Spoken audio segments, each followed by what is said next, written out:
Hello, everybody! Anime Reflux. The echo still messes me up at the beginning. So this week is I gonna preface this episode just for the people in the comments. We don't care. It's not anime. We don't care.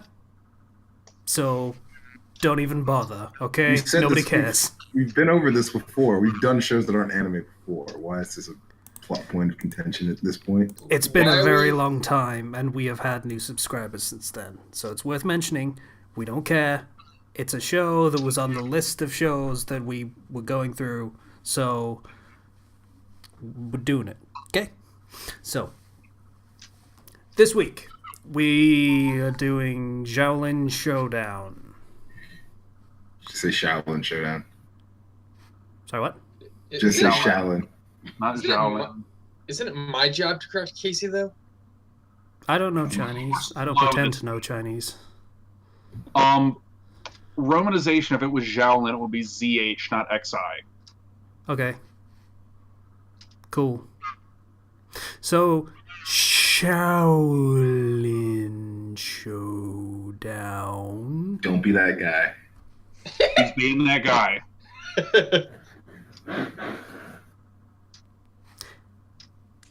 Someone else will have to do the summary because I don't really fucking know for this one. I mean, I watched it, but... Alright. Varying nationalities try to retrieve mystical artifacts. Alright, so Ken will do his best to go through the episode piece by piece. Cool. Stay tuned. Alright. So, show starts with basically some background. Long ass time ago, this great monk guy, I forget his name. Dashi or something. Dashi. Yes, Dashi. Thank you, Zero. He saved the world from this evil witch named Wuya, who had magical powers. And Dashi did this through the use of mystical items called the Shengang Wu. And once he won the battle, he sealed Wuya inside of an ordinary puzzle box. He Demon King Piccolo'd her. Basically, for those of you aware of what that is in Dragon Ball lore. So, she's trapped in this box for thousands of years.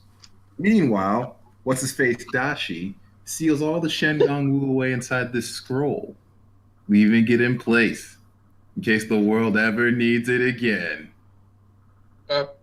No, he hid the Shengang Wu around the world and recorded them in a scroll. Oh. There you go. Alright, so enough of that. Yeah, so it starts with this random miniature monk practicing in the rain. This is Omi. He is one of the four main characters. He is brought out of the rain by his master, and we are introduced to a dragon named Dojo. I'm not saying his full name. It's Mushu. Isn't it like Dojo Kanojojo? I didn't want to say his full name. Why? Because it's stupid. Yeah. Mushu's his nickname, though. So His nickname's not Wushu, Casey. This is Mulan. Totally different production company. Mushu yeah, this awesome. one's blue. So it's Yeah. totally different. I thought he was green. He's green. Casey can't see colors. Casey can Yeah. totally see colors. Maybe the one I was watching was just color corrected somehow. Or it might be my new monitor that's got like weird light stuff. It's blah. Though they changed his coloring in Xiaolin Chronicles for no adequately explored reason. They changed a lot of shit in Chronicles for no adequately explained reason. Alright, you're totally right. He was green. I feel like he was blue in the first scene, but green in everywhere else. Now that you mention it. Might have just been lighting because it was nighttime. Maybe. Anyway, I interrupt. I apologize. It's Gog. Oh, by the way, feel free to interrupt at any time. So, the master takes Obi to meet these 3 new students at the dojo. Let's see. Which is There's the big building, old- not the dragon. Yeah, Which is what? Which is the building, not the dragon, I said. yes. the dragon is apparently the guardian for the Shengang Wu scroll. And isn't it more like a monastery in the mountains instead of a dojo or a temple? I don't care what it is. A monastery is a temple. That's Okay. two words for the same thing. Also, I think it technically qualifies as a dojo because they do sort of learn martial arts. Maybe. At the least, Omi was learning martial arts, so. And the rest of them are learning how to call out the names of mystical artifacts, so. Ensei Gongi Tenpai. Anyway. So 3 new students: big old tall cowboy, an Asian girl, and some other kid. It's not really. Indonesian. I know what he is, but it doesn't really tell what he is by looking at him, and no one says where he's from. South America. They do. Yeah, Brazilian. yeah, Brazilian. Kimiko says Raimundo, he's Brazilian. Really? This is Yeah. explicit. Could have sworn Kimiko said he was Indonesian in the first episode. Mm-mm. So Raimundo, tall kid, white hoodie, brown hair. Yeah. Kimiko, multicolored hair. She will have multiple hair colors throughout the series in like every episode. So And great. hairstyles. Indeed. And Clay, big old field hand cowboy dude. He's awesome. So Yeah. I think when I was watching this, I lived in Texas, and I was like, well, that's a kind of generalization. A lot of people in Texas said the same thing. Zero, you know full well when you lived in Texas, you had like a 10-gallon hat, a bandana, and your lasso skills were on point. That's not true at all. I couldn't lasso for crap. Well, then what good were you? Nothing at all. Just like everybody else who lived there. No wonder you left Texas. One of the most talented people I knew who lived in Texas worked at a restaurant called Dick's Last Resort where they insulted you. Oh, so like at the Billix. They put the dunce caps on your head and wrote on them. Amazing. Sounds like it was tailor-made for you, but that's another conversation for another time. Mr. Stares at the Sun. It was on it. I accidentally caught it. I wasn't staring at it. That is literally Trump tier stupidity. All right. I'm sorry. That was my fault. We got off track there. Okay. So, Omi is left alone with these students. With the parting words from his master, there's much learning to be done, or something along those lines. Omi takes us along the lines, says, I have to show these kids how to be, like me. Because, I've been here longest, so I'm awesome. This does not work, as you would imagine. No one likes to be told what to do, or how to do it, or anything in that imagine. Well, I mean, they did voluntarily go to the monastery, so surely they would have kind of expected to be told what to do and taught how to do things, maybe. This is not that kind of show. This was children's TV in the early 2000s. Yeah. Problems Oh, with the right, yeah. I remember the advertising at the end with all the screaming. Yeah, that was literally about 20 seconds straight of just screaming and not much else. Yeah. All right, so moving along now. It's some mansion place, and I would assume is in California. I'm not sure. I would guess. There's this kid sitting there plotting world domination. And all of a sudden, he receives a gift from his parents. He just pulls it out, basically. It's a puzzle box. And, amazingly enough, he solves it very quickly and tosses it aside because, well, it's useless to him. Meanwhile, while he's looking at a map of the world, contemplating which place to take over first, out of the box comes a purple, ghosty, wispy thingy. It forms into a phantasm, if you will. Complete with a white mask a white-red mask of sorts, with a facial expression on it. This is Wuya, the bodiless witch. Can I just point out that in this episode and in like a lot of the earlier ones, Jack Spicer is actually vaguely competent. That's how most villains start off, apparently. Like remember the Dark Hand from Jackie Chan Adventures? They were competent. Yes, like first. actually presented as an actual threat, and then like Chronicles actually had an episode where literally their plan to deal with Jack is wait for him to fuck his own plan up. Also, in the later seasons, he's actually later seasons, but around the middle range, he's actually a very complex character. Yeah, it's basically Team Rocket syndrome. Like, once you get used to handling him, because our characters do get stronger in the series, and they get all these different moves and everything. It's just the point where he's not even a threat. Well, he can't use martial arts like they can. What he has is his brains and his minions. No, but on the other hand, he does have access to a bunch of other mystical BS. And, of course, the generic superpower for villains of unlimited budget. Yeah. At one point, Wuya asked him why he keeps building all these useless robots, and he says, Mom said I needed a hobby. Speaking of useless robots, Jack Spicer is frightened by this ghost creature and orders his robots that he has on command to attack it. It cannot hit anything, where you see Wuya is bodiless. So they end up conversing. And back at the temple, the master dude and a bunch of other adult monks sitting around, which brings a few questions to bear that I will save for later. Well, these adult the monk fuck are dudes, these people?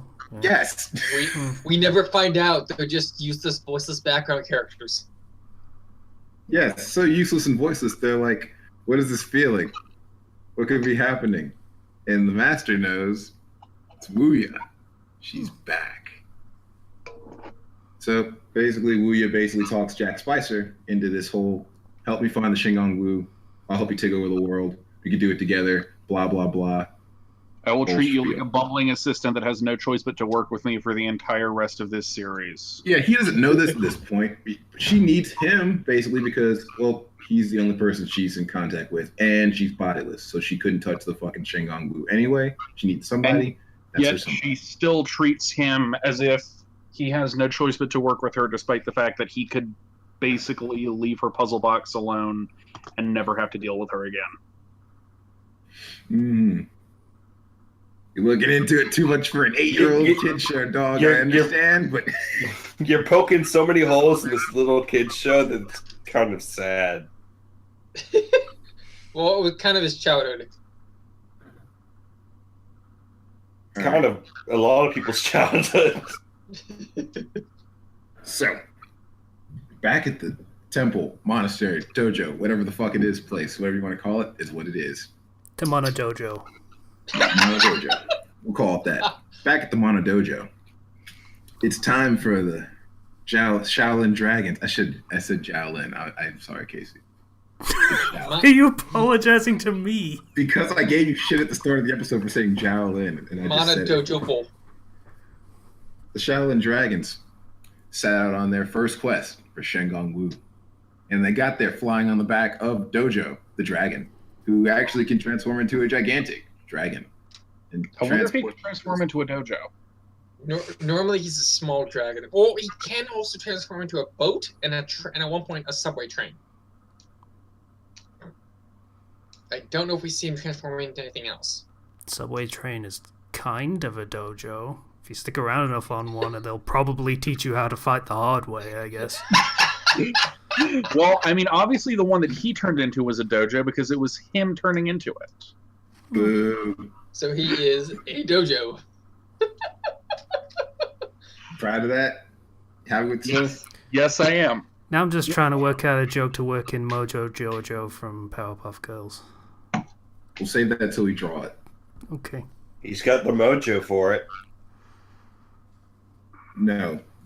I need to double check that Powerpuff Girls is on my list because I'll be really disappointed if it isn't. We need another eclipse, guys. All right. So, at this location of the first Shingon Wu, Jack Spicer is there with his many, many robots. Our main characters and our antagonists meet for the first time, and they have it out for the Mantis Flip Coin, which is a coin that lets you flip and be acrobatic and awesome. I just want to point out there are several Shingon Wu that let you fly. The Mantis Flip Coin is scrubbed here. Yes, very quick. Yeah. It's very quickly put to being useless, but for the sake of things, it's the first one. It's a flip coin. It lets you be acrobatic and awesome. But It's it is like- also the dark wood grain ring, and that is the best thing ever. Makes you do flips. It's flippy like dodge and stuff. it's like when when you're playing a game and you unlock. You now have the ability to jump higher and flip. Awesome. It doesn't matter if you're going to get flight when you hit level 20 and can ride a mount like every other guy in the game. Hey, you Yeah. gotta learn to walk before you crawl, or you gotta learn to crawl before you walk. Wow. I would like to be able to walk before I crawl, but You then gotta what if learn. you've never learned how to crawl? You gotta learn to get those hops before you can fly. It's natural progression. So they end up trying to go after the Mantis flip coin, but Jack already has it. They try to take it from him, but he sinks his robots on them. They seem to be handling them very well, except they're all brand new with each other and end up fucking each other up and getting each other's way.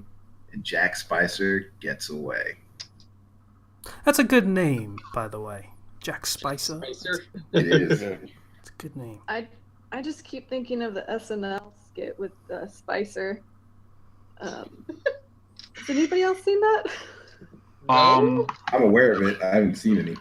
That's all I thought about. Wait, you mean the repeated skits with, I think Yes, it was Melissa McCarthy? That's all I was thinking of the entire time. I'm like, it's spicy. I'm like, no, that's not it. That wasn't that one skit. That was like months of her repeatedly playing him. Repeated Honestly. harassment, yeah, essentially. Anyway. But yeah. And every other comedy show referring to Sean Spicer as Spoken. award-winning actress. Yes. Anyway.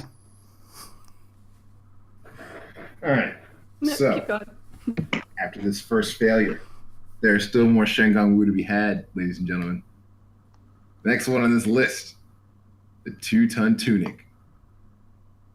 Apparently some invulnerable armor. There's a side effect of it. You It will is find very out. heavy. Yes. Our Shaolin dragons obtain the 2-ton tunic. Oh, he puts it on. Shut up, Casey. I feel so vindicated right now. You have no idea. Shut the hell up. Do you mean to say shut the hell up? Yeah, I guess I do.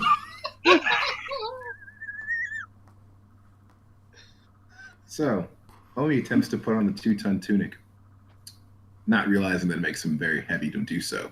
Not like it be in the name or anything, 2-ton tunic, kind of a dead giveaway. But anyway, they have the Shengang Wu even though they kind of mess up and end up falling in water because of Omi's spirited use of the 2-ton tunic. So they have one, and Jack Spicer has one. The next Shengang Wu on the list in this scavenger hunt for powerful magical items, the Eye of Dashi. Yep. This one's What just is- lightning. Yeah.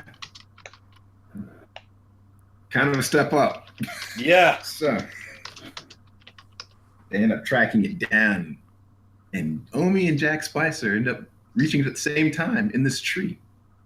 This here we're introduced to the name of the series. When two people come across the Shengang Wu at the same time, they can compete over it in what is called a Xiaolin Showdown. Hey, got it. Head over up! Which, Indeed. by the way, oh, sorry, go ahead. No, keep going. It's such a broken concept. I mean, you can just when two people touch the same Shengang Wu, the one who issues the challenge gets to decide the terms of the game. But they could just say, "Hey, whoever's wearing a red shirt wins." Hey, or they could say, "Oh, or how about first one to gnaw their own arm off wins." I'd say in probably a deconstructionist fanfic of this, that would be a really interesting way to establish a villain as vaguely competent. But you've got to keep in mind, one side of this is people who are traditionally supposed to hew close to a concept of honor, and the other side is Jack Spicer. Who, for a genius, really isn't all that bright.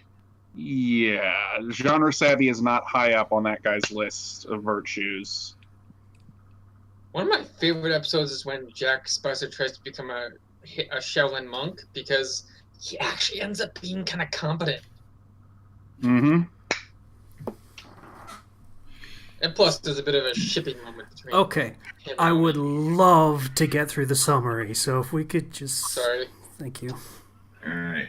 So for this particular Xiaolin Showdown, apparently it is a freaking superpowered contest, as in the entire landscape shifts around what it needs to be for the contest. So the Eye of Dashi is placed far out in the air on freaking gigantic pillars that Omi and Jack Spicer must race across to get to. This is a very easy task for Jack Spicer, who not only has his flying thingies, he has the Mantis flip coin. Yeah, Omi on the other. he's got a Zim-like backpack that can make propellers come out of so he can fly. Yeah. Omi has the two-tone tunic. Also, the ability to climb on walls, which would probably make this really easy, and the incredible martial arts skills that let him jump and do the flips naturally without the coin. But the two-ton tunic is where it's at apparently, because it was his first go-to at the start of the competition when Jack Spicer's like flipping off, being awesome. Flipping off. In this competition of speed and acrobatics, I'm going to activate this 2-ton tunic. Damn it, Omi. Yeah, why did he just, not activate it or only turn it on when he needed it? Yeah, he can do basically all the flips Jack Spicer was doing naturally. Yeah, so Omi's now at a disadvantage because he can't just, I don't know why he didn't just turn the tunic off, but he kept trying to jump with the tunic. I guess he was just really into his first Shengon Wu like that. And the writers really wanted to do a tortoise in the hair fable. Yeah. Apparently. So, Jack's winning, of course. And he's like, you know what? Why don't I just cheat just to be safe? So he sends in his robots, because apparently you can do that in the Xiaolin Showdown where no one else is apparently able to interfere. Well, technically they're not people. They're objects. I guess. That doesn't make it less stupid. Someone else go through how Omi gets through this, because I don't want to talk about it. Okay, so earlier in the episode, Omi learned things from the other three of his fellow Shaolin monks. With Kimiko, she showed him her video game, and he accidentally turned it off. So she showed him he just turn it back on because he's hasn't been around technology. Where I was like, I will now honor the off switch, and Raimundo pulled down his pants. To be clear, Raimundo turned off the game machine because he was being a dick. Okay. And that's how he learned about it. And Clay taught him that when I think he body slammed a robot and said it's not how much you weigh, it's how you throw it around. So Omi used those tactics against Jack. He turned one of the robots off with his on-off switch on the back of its neck. He body slammed one with the 2-ton tunic, and he pulled Jack's pants down. I forgot about that.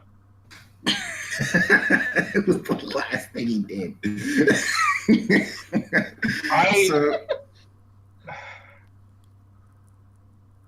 Still a kid show. I watched this right after I found out we were going to be watching this, just to get it over with. And I think I might have just tried to block out the pants thing. All right, listen, you really shouldn't have watched that one episode we did where dude was shooting dick beams at people. I forgot about that. I can't. I won't ever forget about that. Fortunately or unfortunately, I won't ever forget about that. It was called Inukami. Look it up, Tater. Yeah. You'll love it. I forgot about it, and I forgot that I actually came up with an alphabetical list of euphemisms and you put them in the attack episode. names in the description. Gosh. It's a full list. You should check it out. Penile punch. We're not doing this now. That might have been one. It probably was one. So anyway, with all that done, Omi obtains the Eye of Dashi, and he has a learning and bonding moment with his fellow monks. And that is Xiaolin Showdown. Did anything else happen? Well, Master Feng explained that when he said there's much learning to be done, he meant all four of them are learning from each other, not just Omi teaching them. Which, wow, kind of a raw deal for Omi. He's been a monk how long? But he also doesn't know anything else about, world. It's kind of important since they're going all over the world to find these stupid things. Yeah. Shengon.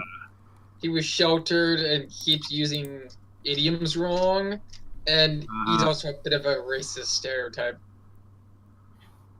Even though he's designed more to be aracial. It was acceptable in 2000. I don't know if that's true or not. It really wasn't. It was just. It was easier for corporations and animators to just not give a fuck. Also, update. It was penile projection was the name for P. That makes sense. Because it's a laser.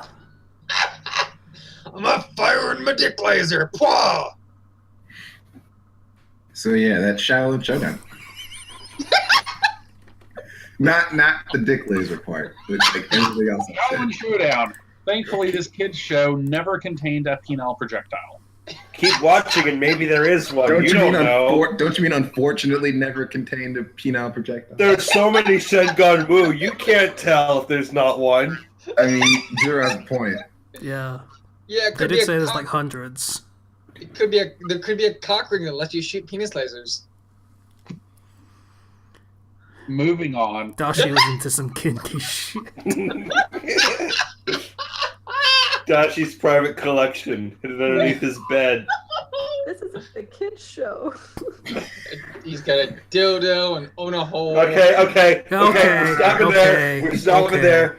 There was a step too far, and you went 3 steps past that. Yeah, hey, patient isn't here. I gotta go all out while he's not really always don't. gone. You really don't. You really don't.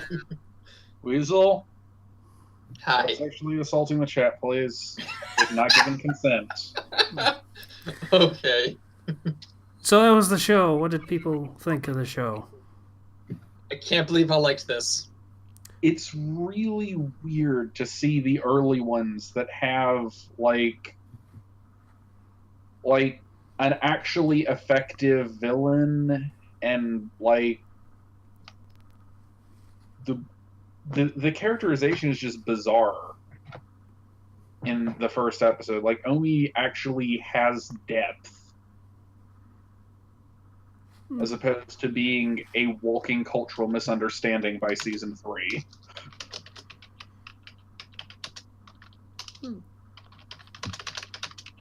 Any other thoughts? I mean, I didn't think it was bad. It was a kid show. I mean, I watched it because Saturday morning cartoon when I was a kid. Yeah. I didn't prefer it or think it was good or bad one way or the other. It's no Teen Titans. It is not. Yeah. It really is not.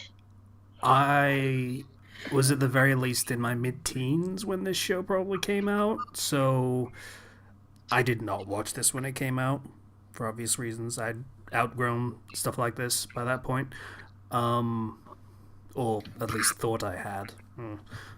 Yeah. My twin brother and I did. He even made like arts and crafts versions of the Shingon Wu, and we acted out Xiaolin Showdowns. Okay. Aww. So We were nerds. I was literally 8 years old when this came out.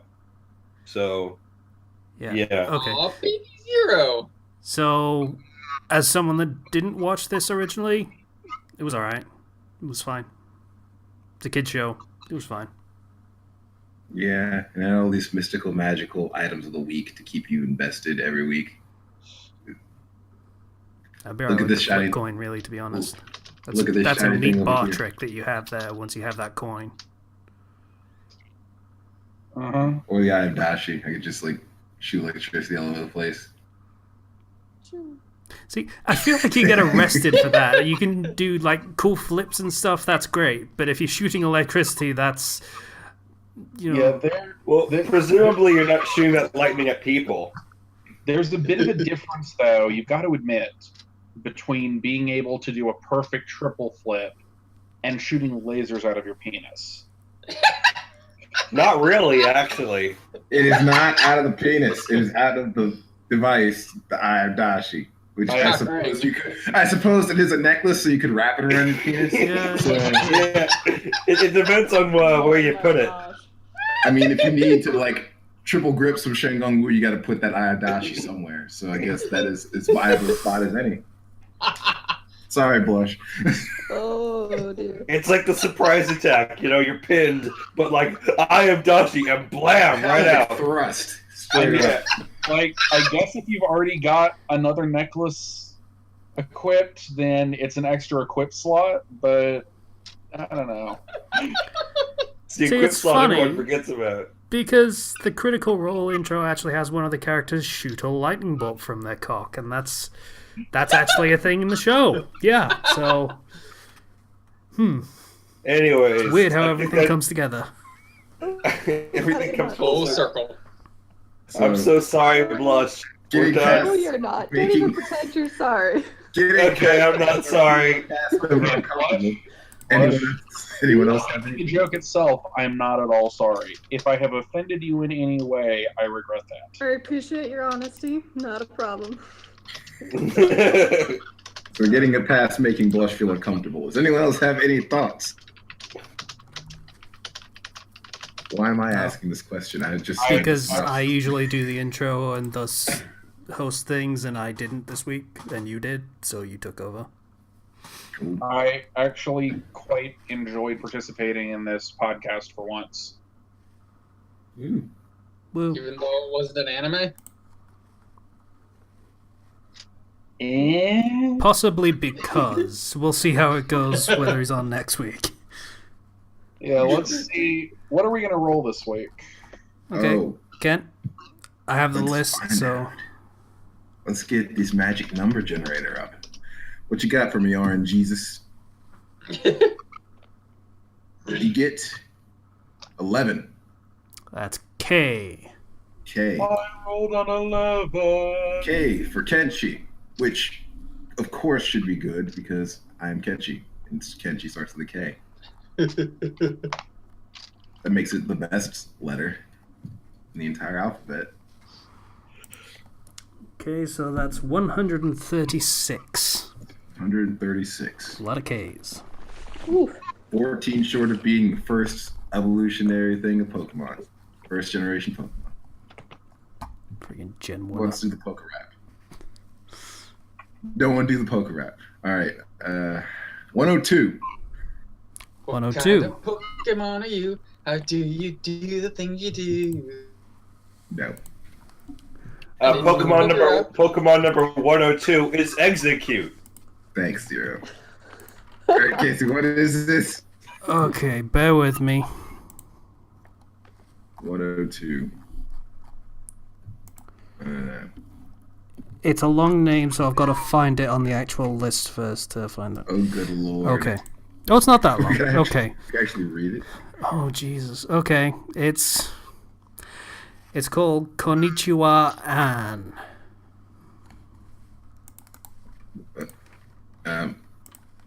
Well, hello to you too, Anne.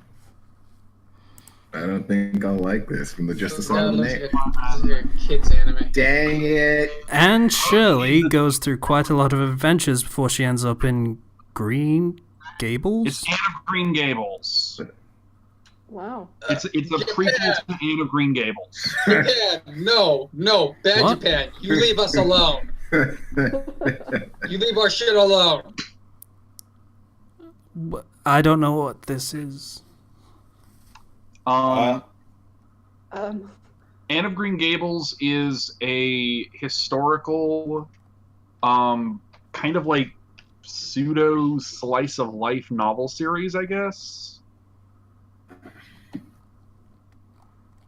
By somebody from Canada.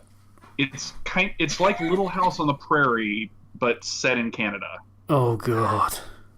So wait, Like how could there be 300% less racist. Okay, I feel a lot better about this now. This seems like it's going to be epically bad. I need to watch this now. Oh, Wait, God so- damn it.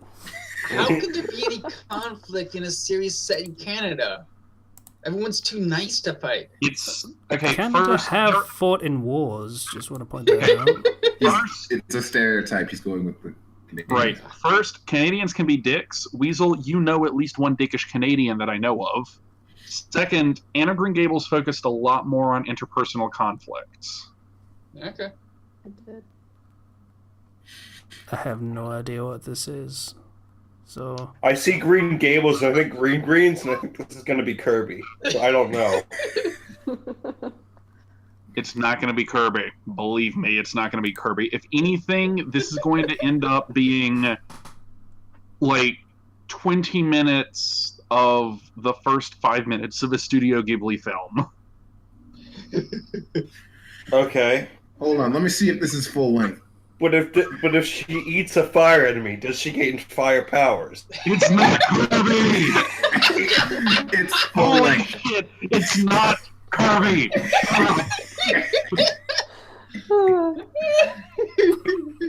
So these episodes are full length, 24 minutes for each episode. oh god, we have to watch 24 minutes of this. Okay. I mean, I'd mentioned the veto, but Kenchi's gung-ho about doing I mean, this. I so- can be persuaded if everyone wants to get rid of it. I don't care. I just. I don't seems know. bad It enough. might just be me because I am just not really happy about watching a show where it might end up being full of references that I'm just not going to get. That Well, might it's just be me, though. It's explicitly set before her arrival, which means it's before the beginning of the series, so probably it won't have a lot of Well- references that you don't know. Maybe. How the hell is it 39 episodes? Character. Well, you see, halfway through it, she discovers that she can eat fire enemies and gain their powers, and then they go to space. I swear. Wait, but is it the fire ability or the burning ability? Okay, I'm It's a done. giant It's the penguin one- thing. It's the one and where she gets the fire crown, you know? He has a hammer, and then she turns to wool somehow, and it's really weird, but it's kind of cute, so it's okay.